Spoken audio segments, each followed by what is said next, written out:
ورحمة الله تعالى وبركاته ولا له قال قاسود وهذا ملك استدون كده على ديسك شوكتي وحسب إنسان روتي مانتا هلكم حنو جرى لبا كوبا برا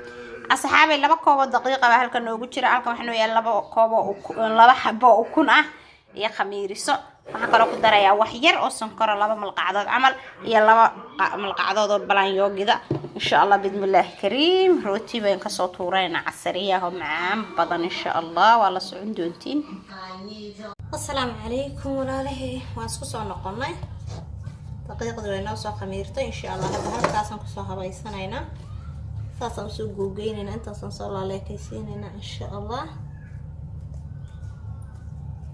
markaan soo kuusno halkaasaan soo saarayna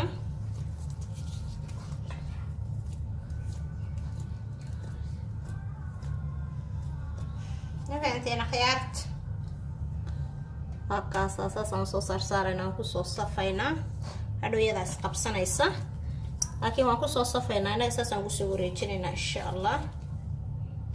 saxaabi waxa ku soo gurnay bahalka keega lagu sameeyo doorshaha lagu dibo doorsho Soomaaliga saasaan ku soo safnay waxaan dhigaynaa haddana muddo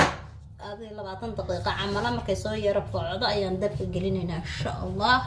oofilkan gelinaynaa markay wax yar soo kacdo hadii Ilaahay ka dhigo saxaabi roodidi waa tan asaana noogu diyaarsan tahay 20 daqiiqo ka bacdi waxaan marinaynaa ukuntaas shaharkeeda ukunta inta waxa waa huruuda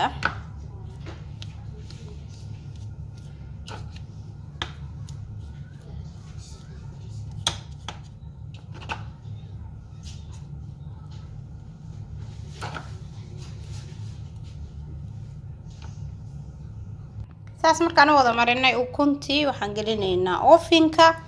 30 daqiiqo 40 daqiiqo ugu badnaan insha Allah waan isku soo noqonaynaa markaan ka soo bixino saxaabe waa tan roodid way nooga soo baxday ma sha Allah tabarakallah waa aragtiin sidee noogu soo baxday qurux ma sha Allah hadda waxaan ku shubaynaa wax yar oo caana macaana ama sonkorta sokorna waa dhalaashan kartaa iyadoo diyaarsan waad soo gadan kartaa insha Allah sokortan ku shushubeyna oo gaargaarsiinayna insha Allah sokorna waad dhalaashan kartaa waad ku shubi kartaa waxaad kala sameyn kartaa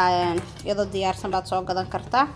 waa macaan baa laga rabaa saas ay u jilicsantahay waa u jeedin waanteen khiyaare taasa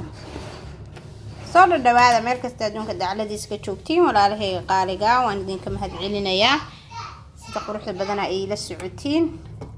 waxaan idinkaga tagayaa assalaamu calaykum waraxmatullaahi tacaala wabarakaatuh